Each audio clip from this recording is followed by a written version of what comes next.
From the city of Los Angeles. Let me go ahead and get my mic together. It is. We ask seniors how to prevent Medicare scams. If you get a phone call, do not talk to the person. We're having some minor technical difficulties, but we're good nonetheless. All right. Sorry about that. All right. Can you guys hear me okay? Not really. My daughter messed up my stuff. All right. There we go. That might be a little bit better. Welcome to another episode of Drug Dealers to Businessmen podcast. I'm your host, Duane. Hope all is well with you guys. Make sure you guys put in the cities that you are tapping in from. We'd love to hear from you. Man, we are making progress, y'all. Make sure you guys can hear me pretty clear here. Let's try this setting. That's a little bit better. So make sure you guys put your city where you're repping from if you guys are watching on the replay. Appreciate you. So today, man, we are on episode, I believe it's number 15, man. We cannot worry about the how. And yeah, man, that's a hard one. And every time that I come with these episodes, man, I'm basically talking to myself or using an example of something where I couldn't figure out. And whenever I get to that point, I always tap into my audience like, okay, so who else can relate to this? Right? Who else can be at a point to where you have no idea of how this is actually going to come to fruition? And those kind of goals usually scare us, right? Which is why we usually stay away from them, right? We try to keep ourselves within these comfort zones because we know once we step outside of them, man, there's a potential of failure. There's a potential that I might embarrass myself. That there's a potential that I might put myself in a category where I'm completely out of my league. And I'm forced to either tap out or turn it up and adjust, right? Because that's the school of thought I come from. And a lot of times what happens is we don't give things enough time. They're like, oh, this shit is hard. Oh, this is impossible. Oh, so I quit. And it's like, man, you can't quit because something gets hard. The things that have the most value are hard. So I'll give you guys my example for the week. So for this week, man, and I've talked to you guys about this. I am in the process of trying to figure out the PhD thing, right? And this is at a point to where there's whenever you go into an industry or an area that you're not familiar with, um, sure that I got this right. Yeah, whenever you go to an area that you're not familiar with, a lot of times you don't know about the little small things that go on in that industry. We have no idea about them, right? So what does that mean? That means that things can get really hard really fast. And you could be in a point to where you feel like you don't belong, right? So this term imposter syndrome kind of comes about. And this is where the term actually comes from, right? We feel like we're going to be exposed to something. We feel like that the world is going to expose us because we don't know something or that we're not supposed to be in this position.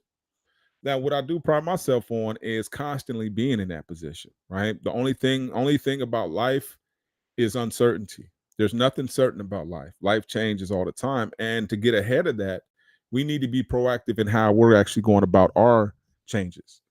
So when you look at yourself and you look at your friends list, are you changing at all? Are you? Are you stepping out into areas that test you? Is anybody in your circle experiencing something like that? And what happens is when you get into these positions to where you're the first. What's going on, Samuel? ATL tapping in. I appreciate it as always. When you're the first at something, it is hella scary because you have no reference points, right? The thing about an older brother to play football, older brother to play basketball, dad was in business, mom was in business, mom was a teacher, this and that. You have something to model yourself behind. When you're doing something where you can't figure out the how and you have no idea how this is going to happen, there's nothing. There's no reference point. There's nothing. So it seems like hella intimidated. There's nobody to tell you the pitfalls. There's nobody to tell you what you should do. Like when you, even with kids, like basketball, NBA players know to put their kids in travel ball teams, to get them on this, to do it, to get them prepared. When you're doing something for the first time that nobody in your family has done before, ever, this shit is hard. Really hard, because you don't have anybody to bounce ideas about off of. You don't have anybody to talk to when things are bad, right? You can always find somebody been to the pen. Somebody could, oh homie, yeah, you just got a program, dog. Well, what about entrepreneurship? What about buying a house? What about becoming something that you've never done before? What about that scary shit? Nobody has any guidance for that. Oh, but there is one. There is one, and that one tells us, don't worry. This is not up to us to try to figure out the how. That's not our problem. As difficult as it may seem, the how is not our issue, right? We don't need to worry about how things are going to get done.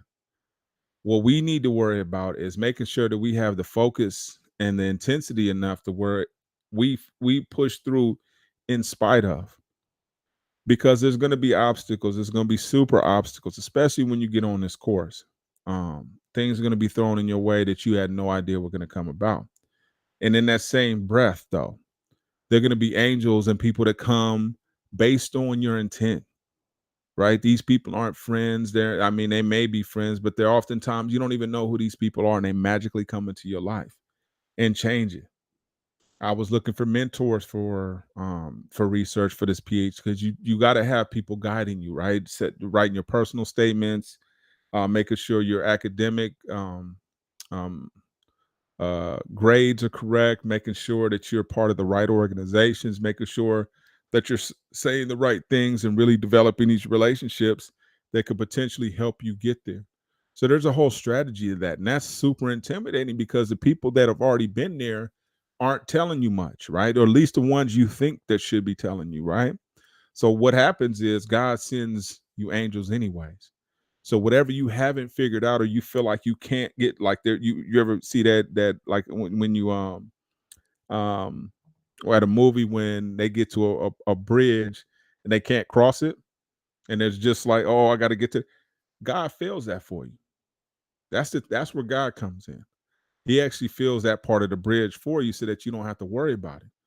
The main thing what you need to do is get to that point in the road, which a lot of people won't get to. And the reason being, there's several reasons why. The first one I mentioned, falling on your face in public, failing in public. That's a hard one. Everybody doesn't want to do that. That's why you don't have a lot of public speakers, because public speakers is a public opportunity to fail in front of a lot of people and fall on your face. And nobody's willing to do that. You know what I'm saying? The only people willing to do that are the ones that have been trained for it. Like basketball players, like football players, like any performer that goes on stage or performs in front of an audience. It takes practice to get to that point. So yeah, they may seem like they have this ability to tune everything out and really develop this focus, and you do too. You have to drill down and say, man, I will not be denied. This is not, I'm getting it. Think about my situation. I'm 46 years old. By the time I get my PhD, if I started today, I'd be 53 when I finish. And most people are thinking about retirement when they're 53 years old. I don't give a shit about retirement. I'm not retiring. What I am getting ready to do is finish everything that I set to finish. So the fact that I said I wanted a PhD, I'm getting it. I don't care what it takes. I'm getting it. If I say I want this particular thing that has other meanings, man, it may not mean much to you. You may not even understand why I'm doing it. Why would you put yourself through 7 years of school? No, what I'm trying to do is train myself so that I can train my children, right? And if they ever wanted to be in the point to where, Dad, you know what, I want to pursue it like you. I want to work at a university. I want to do all this stuff. I have the roadmap for them. So when we break down these doors and these barriers that have never been done before, what we're really doing is leaving roadmaps for our future kids and their grandkids. You're setting the tone. You're setting the tone on education. You're setting the tone on aspirations. You're setting the tone on everything. That's one of the things I'm frustrated with about my family and a lot of the elders in my family to this day. They ain't done shit, right? They haven't put nothing together, nothing like that. And I'm like, man, why is it like this? Soon as the grandparents die, that everybody kind of goes their own separate ways. And that happens in a lot of families. You know what I mean? And I'm sitting up there looking at them like, man, we supposed to have tradition. We supposed to keep this popping. But hey, you know what? Leadership falls on who it falls on sometimes, and that's okay. That's fine. But you have the ability to control that, right? God can't force things to happen. Only thing you can do is set your intention for. Yeah, I intend to I intend to get the family together. Whether they get together or not is completely up to them, right? It's totally up to them. So you can't control everything, but what you can control is what you intend on doing. So again, my situation, I intend on pursuing this PhD. Yeah, D, you gonna do it? What you got business? It- man, that's your capacity, and we talked about that, right? Other people can't share that. Your brain might be too big for them. It just might be, and your dreams and ambitions may be too much for them to comprehend. So you ever had somebody you gonna eat all that? No, let me I'm going to. It has shit to do with your stomach. Has nothing to do with anything else you're talking. You're gonna do all that, really? It's like, man, I don't need your doubt. I don't need you to cast anything on me. If you don't understand it and it's too much for your plate, maybe you need to get a bigger fork. Maybe you need to get a better knife. I don't know what you need, but you need to get out my way because your limitations are yours. You own those. I've sold all my limitations at their highest value. When they were at the peak, let me get rid of these limitations, homie. These don't do nothing for me. You know what I'm saying? And that's what we need to do too. Once you start, if you find somebody that likes limits, sell them yours. Give them yours. Hey, man, you like limits, right? You like limiting yourself in life, right? You like putting caps on whatever it is you do. You like doing the bare minimum. Here goes my limitations. Would you like them? Because now you can have even more reasons of why you won't do shit.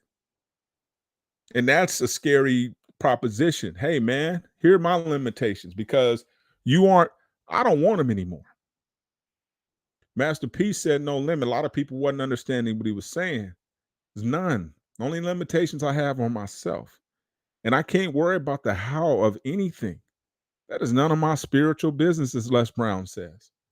The how, that's God's heavy lifting. What you need to do is be diligent. You need to first set your intention. What is it that I want to accomplish, right?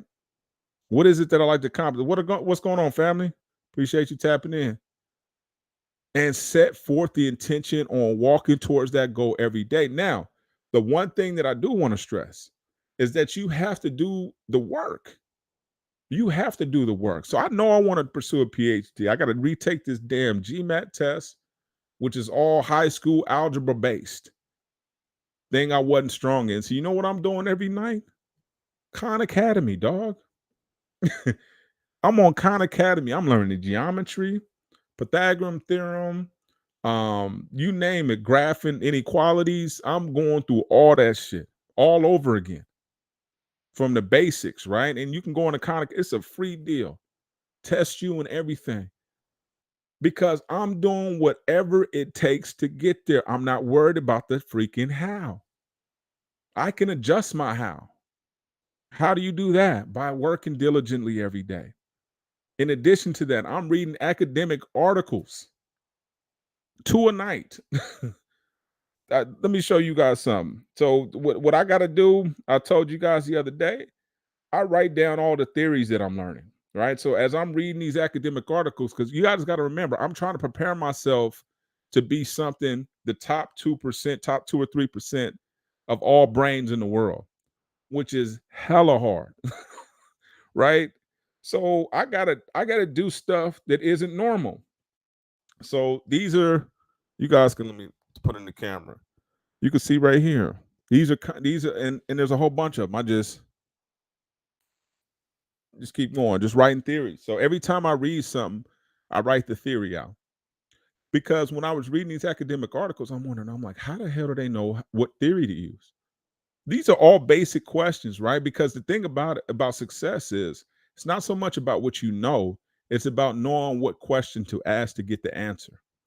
Right. So if you don't ask the right question, you'll never get the right answer. Right. So I put these things in here to study on a regular basis so that when there is an opportunity to write, and I'm talking about theory, like I talked about institutional theory today, I even used it in class because I read about it last night. And it was about, long story short, it was about Germans using gypsy, which is a derogatory term, and they had this gypsy sauce that they were promoting nationwide. Anyways, long story short, it's talking about institutional theory. And in institutional theory, what it means is basically institutions will change based on environmental pressures and not market pressures, right? For the most part, that's kind of a loose way of explaining it, but it's basically saying just like we deal with Aunt Jemima and some Uncle Ben on it wasn't law that changed that. It was our environment and society saying we don't want to see that shit anymore. Wasn't any type because before then law could change it, right? If it wanted it, that's illegal. You can't. So there was nothing like that. So institutional theory means that societies can change things, right? The way women are treated, the way we had the Me Too movement, all those things are related.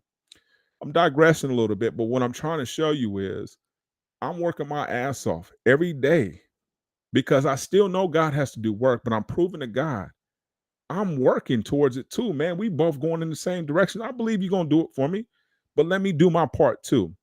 Right? There's nothing worse than somebody asking for something and sitting there waiting for you to bring it to them. Like, man, are you serious? It's bad enough you sitting up there asking me for something, but you want me to bring it to you too? That means you ain't gonna get off your ass and do nothing.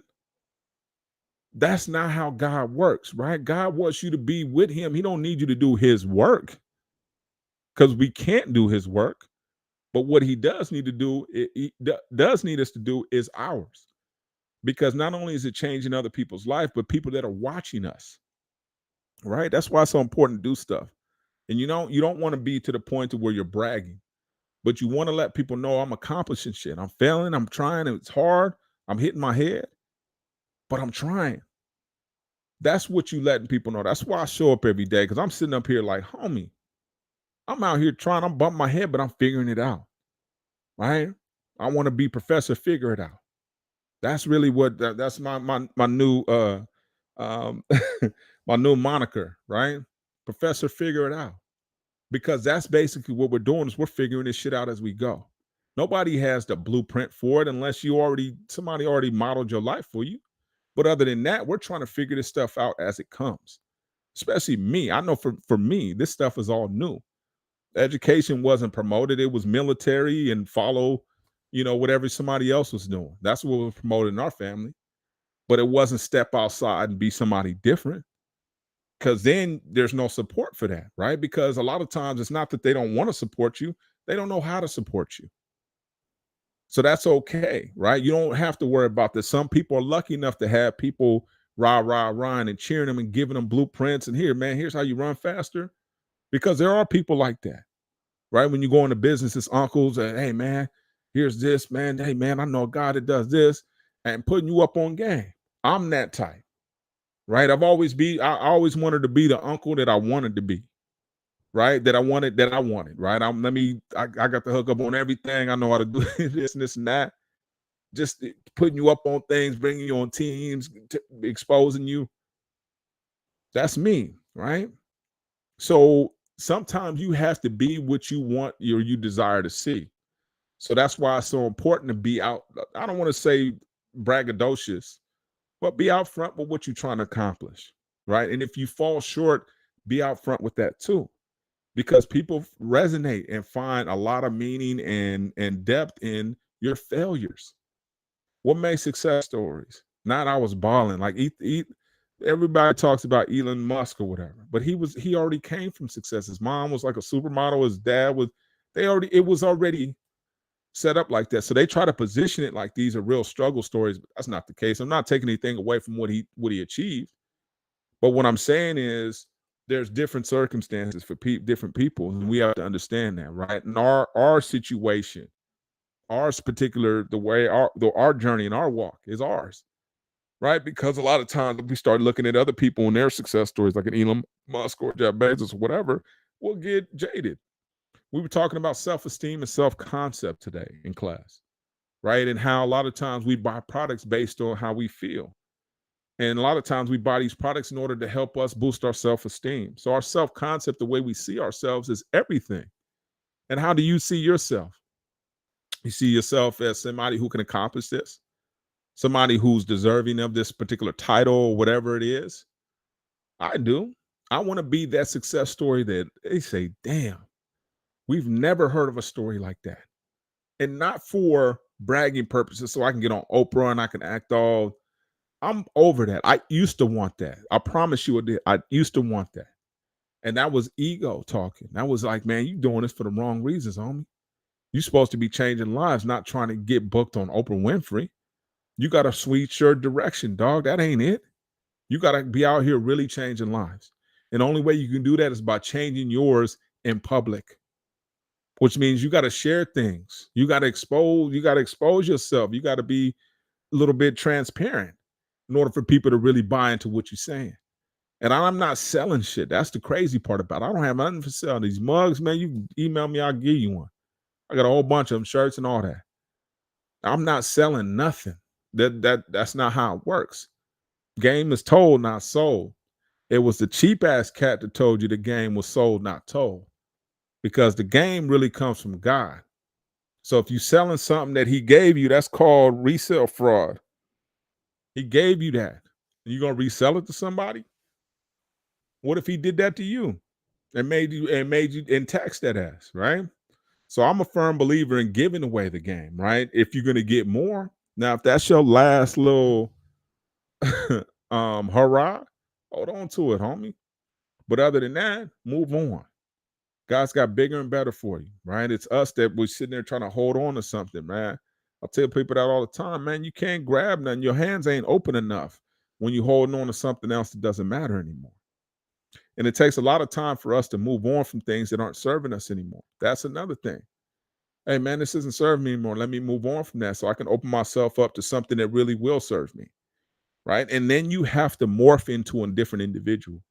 If you want change and you want to see how God can really deliver, you got to change who you are, right? You got to, again, like I said, I'm up at night, sacrifices. I'm humbling myself on Khan Academy, sitting there like a little ass kid, ring, getting the little things right and whatever.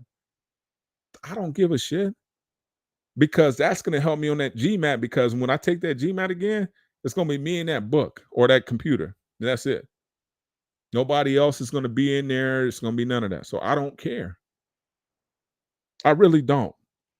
And what I'm trying to convince people of is do whatever it takes to get there.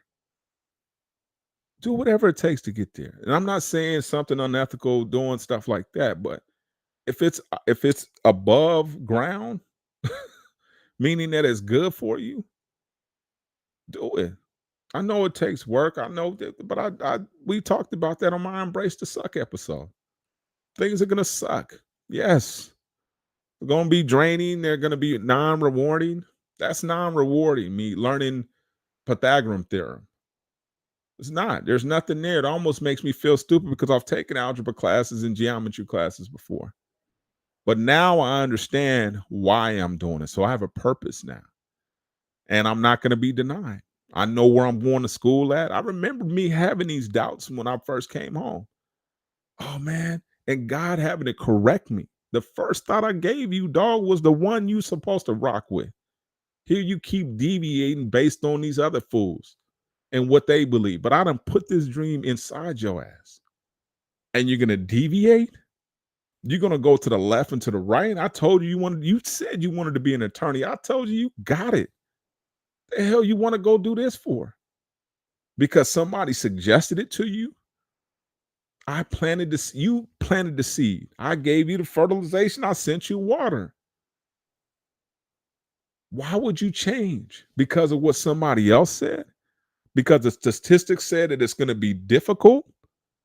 Oh, this is going to be hard. Hey, man, you know how hard? I told you guys that one thing that my dad put in my head about the attorney. It's going to be hard, as if he was one. RIP to my dad. That's no disrespect, but he wasn't an attorney.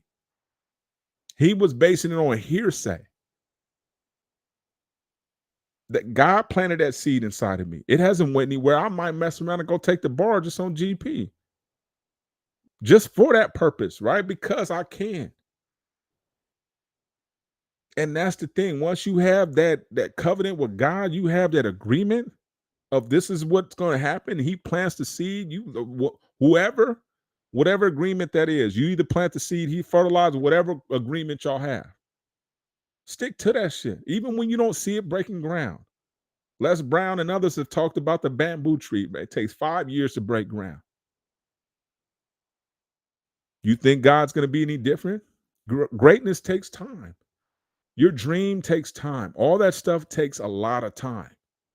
And time doesn't mean shit because this is a man's. Anytime we can change daylight savings time, that tells you what time it is. Oh, we got it. We don't. Man, well, wait a minute. So time don't really mean shit. No, it doesn't. And so the sooner we get away from counting time and how old am I? I forgot my age. On purpose. I'm on my Prince shit. I don't know how old I am. I have no idea, and I don't care. When it's my time, so be it. But while I'm here, I'm not counting that. For what? That ain't gonna do nothing to me, but make me really see how fast time is going. When I lose track, when I quit counting, time don't mean nothing. It's a man's construct. What difference does it make when you get it? Does it matter? Does it matter when I get my PhD? No. I'm still teaching. I'm still changing students' lives.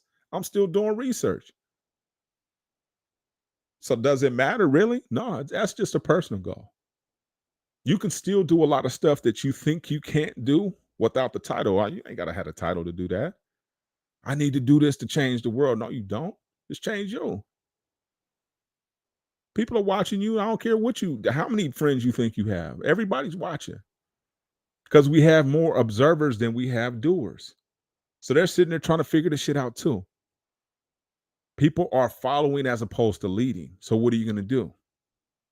That's the key right there, is trying to figure that part out, right? Where you fit in. But you got to take these steps. You got to move towards you got to move towards your goals, man, period. God planted that seed. What you ignoring it for? Because it's hard? So what? Staying the same is hard. Being in the same position is hard. Getting habitual and saying, you know what? It's just a matter of years before I retire and then go on into what? Is that what we doing with life? Like it's just like that? Nah, life is way more precious than that, homie. Way more precious than that. Way more adventurous, way more opportunistic. Like, come on, dog. We ain't just working to retire. I'm reading that book, Ikigai. Ikigai. I just keep mispronouncing it. No such thing as retirement. Another man construct. I'm a retire, right? And they sell you this dream too, right? You retire when you get, when you're 60, you just retire and then you go off into the sunset. The hell does that mean? What sunset? No, you don't. You need to keep it popping, right? One thing my grandmother did, she bowled constantly. Bold, bold, bold. Was in meetings. She understood Ikigai before the book came out. Civic responsibilities, friendships, exercise. She walked around the block all the time. Bowling. She was always gone. She got it. Homie T told me about hard to hit a moving target. It's all about movement, constant movement. This is why we have legs and arms and all that stuff, so we can be in constant motion. A car starts to go bad when it sits long enough, right? Computer error codes start happening, no matter what, if the car's in tip-top condition. Why? It's not meant to sit still. We're not meant to sit still. So we need to constantly moving, and our goals, right? They evolve. They change over time. I told my students today, I said, man, I'll be somebody different come Wednesday. As crazy as that sounds, I will be somebody different come Wednesday. Why? New information. New information, constant. I'm always reading. Lucky I ain't got my shirt on right now. Always be reading, always be learning. I'm about to get another one. Always be adding value. That's the name of the game. This is my brand. My brand is to add value to you. Change the world. I know who pays my check. It ain't the homies, it ain't my enemies, it ain't haters, it ain't none of that. It's God. So whatever I do, I will be compensated accordingly. You may not see it. It may not be evident to you, but I will be compensated. That's what we have to do. We have to have that undeniable faith that God is going to come through for us, even when it looks like He's not. Right? We all been to where we was sitting up there outside cold, and it didn't look like anybody was going to come get us. Somebody pull up in a clutch. Like, damn, it was cold. We was just about to give up, start walking. Somebody swoop through clutch, scoop you, warm in the car. Somebody got a little food. That's how God works.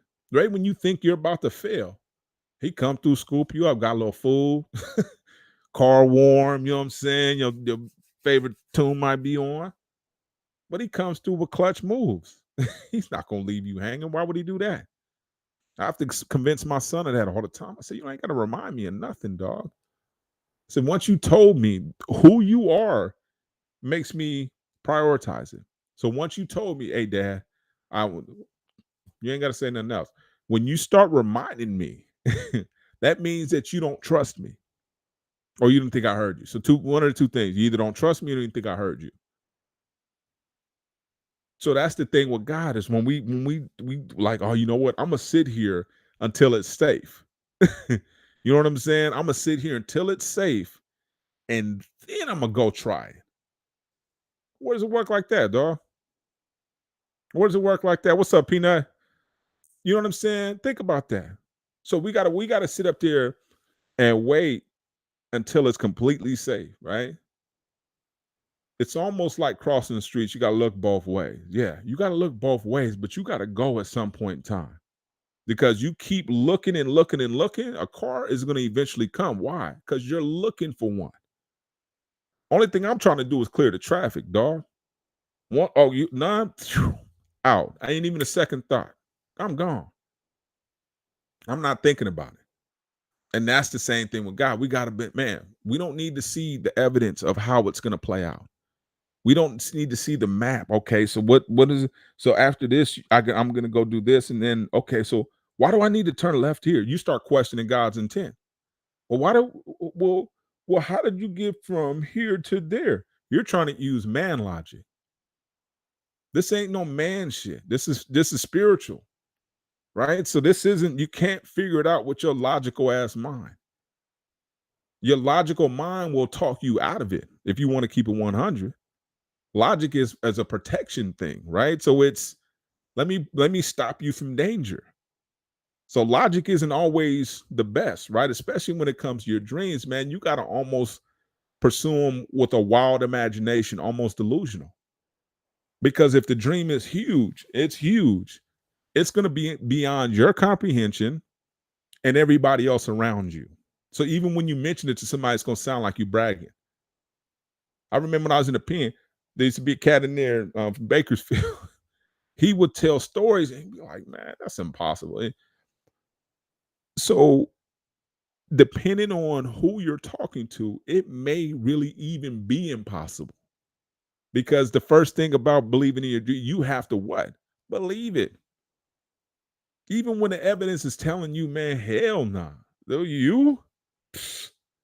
And how many stories have we seen of people like that? Man, I didn't. You? Yes. No, not me. Him. That's the only way I could do it. I see people telling me all the time, D, man, you switched it up. Da, da, da. I'm like, God ain't finished yet on me. You think this is something? Watch the credits. You know how the Marvel movie, they still give you something afterwards. Okay, well, God ain't done with me. He just showing what he capable of. He just showing off a little bit. But he ain't finished. He getting ready to give you something. You're gonna be like, man, I'm a believer. And the thing about it is you thought I was gonna say, hopefully it's not too late. One of the things about God, It's never too late. He doesn't deal with this thing that we have on our wrist and clocks. He don't. He on some Vegas shit. Ain't no clocks, right? Ain't no, because I'll get to it when I get to it, and you'll get to it when you get to it, and when you're ready. When you're ready, right? Just like us being parents, we ain't gonna get nothing until we ready. Some of us get an early dose, right? Eat when we're not ready to get us ready for other kids. Ain't that crazy? Right? Most of us had kids when we was like 19, 18, and then we became real parents on our second set of kids, right? Because we didn't know shit. And that's the case right now. We're not getting a lot of our opportunities because we're not mentally prepared. God is not in the business of wasting gas. All right, you wasting my gas, having you come pick your ass up. You ain't even ready. So God is, man, you got me wasting my gas over here. I can't blow on the horn. I gotta come knock on the damn door. You ain't even ready yet. You're not.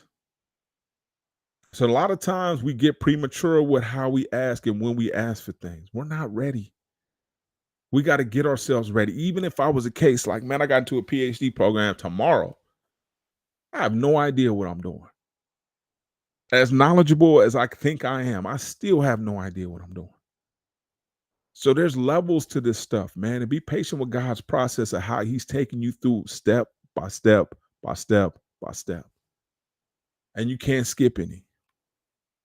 When you skip some, you're going to have to go back and revisit that anyways. Just like a test, right? You can skip it, but it's going to come back and here it go again. So you got to pass that test. There's no shortcuts to life. There's no shortcuts to your dreams. So the main thing we want to do is put our heads down, and we can't worry about the how. We just got to understand the why. Why are we doing this? Okay, cool. I'm doing this because it's done. This is what I got to do. Yeah, you got to do this every day, dog. You going to have to. So you got to read articles when you're sitting there bored and you want to turn on something. Okay, you got to pop your computer out. Okay, you want to go chill. You want to play. Nah. You better crack open that con. You got to get the probability because they're going to hit you with a probability question. Like, okay. And you start to be, like I was talking to my son about it, you start to self-discipline yourself. And you start to attract. No longer chasing it. It's coming to you. Why? Because of your actions. Right? Just like that girl we had a crush on when we was younger. She wouldn't like us as long as we was chasing her, trying, hey. When we started balling on the court, we started doing our thing. She noticed us. That's it with that. The universe is the same way, man. Let's go. Put your head down. Let's grind. Let's go. Let's not miss nothing. Right? Let's put our best foot forward. Let's make a move, though. Every day you got to commit to some kind of move. So today I reached out. I needed a mentor. Said to myself, wrote down my intentions. I'm going to reach out to a lady who I already had in mind. See if she'll mentor me to get to where I want to go. I want to go to UC Irvine. And I asked specifically. I told her where I want to go. Can you get me there? That's it. I'm putting it out there. I have no idea how it's going to happen. I have no clue. But I know this. If I hadn't put it out there and I hadn't tried, I wouldn't have got the response that I've got. Now we're moving on. So it's just a matter, once you figure this thing out, though, once you understand this thing of how it works and how God will give you everything you ask for, you start to figure out what to ask for. I need to ask for this, right? And see and trust the process. You got to trust it. Know that it's going to happen when it's supposed to happen, who it's going to happen with. One of my other professors who was mentoring me, she retired in the middle of, shout out to Dr. Sites too. I see you, Victoria. You know I love you. She retired though. So in that sense, like, damn, what am I supposed to do now? Right? She was helping me with research, this and that. But one thing happens, there's another door that opens. And there was another wonderful lady. These were both of my teachers when I was an undergraduate too. And hopefully she's doing, she hasn't said yes yet, but hopefully we're getting to that point to where possibly it might happen. And I'm like, man, all because of my intent. But again, doing the work, I'm reading the articles and I'm understanding. I watched the video earlier. It said that you need to have your um you need to know what your concentrations are, what you want to study, whether you're going to do it or not. So I already figured out I want to do consumer behavior, I want to do race, brand loyalty, cannabis, and like one other thing. So I'm get like, but there's levels to this stuff. How would you know this stuff? You got to move in the direction of your goals, irrespective if you got the instructions or not, irrespective if you got the blessing of your circle or not. You have to go with the intuition of God and that little voice inside of you that's telling you this is the right move. Even when everybody's yelling outside of you, it's wrong. They don't know. Those are spectators. You need to talk to the one who just finished doing it. See what they say. I know when I get finished doing stuff, best advice, man, get cracking. Somebody tell, man, but that's it. I got to get along. Man, start with a customer. Man, I got to set up my business. I got to get an LLC. Make sure you can sell a product first. Make sure that you have one customer. I don't, before you set up an LLC, before you do a DBA, before you do any damn thing, get a paying customer. One, let them force you into structuring your business. That's faith. Everything else will come. I promise you that. Everything else will come in its due time. As hard as it is to comprehend, because we can't comprehend faith messages from God. We can't comprehend. We have no idea what language that is until you do. And when you do, and you understand that God will give you everything you ask for, you're going to start asking for more stuff, but you're going to be more selective with what you do ask for. Because given the fact that you know you can get whatever you want, oftentimes we ask for things a little too fast because we think we want them and they don't serve us. So yeah, you give you whatever you want, but do you want everything you're asking for? That's the question, right? That's a question that a lot of us are dealing with. But nonetheless, the how is not our issue. The how is not our issue. We can't worry about that. We just got to focus on getting started one step at a time. So what email do you need to send? Who do you need to reach out to? That's going to change the trajectory of your life. One move, right? It doesn't take a lot of drastic changes in order to really change you or the world. One little small incremental move can get you there. That makes sense? That will conclude our weekly tap in for this week. I hope you guys enjoyed as much as I did. Make sure you guys, if you haven't hit the subscription button down below, right down there, or subscribe on YouTube or wherever you're watching this podcast audience. If you guys are watching this on the replay, please leave us a review on iTunes, Stitcher, or wherever it is you hear your podcast.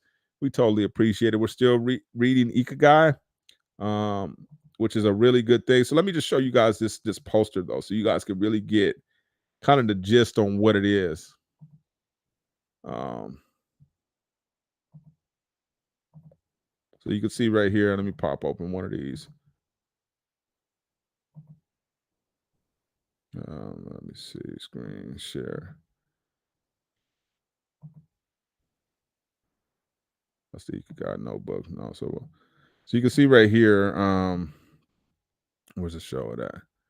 So you can see in the Ikigai notebook, or let's see the reason for being. Let me open up this one, this poster, so you guys can see that. So hold on one second. Let me hide this. Thank you guys for being patient with me. Let me show you this real quick. So these are some of the things that are related. That's a poster. So satisfaction being, but feeling the usefulness, comfortable, but feeling the emptiness, excitement, complacency, but a sense of uncertainty. Oh, you guys can't see it yet. Hold on. There we go.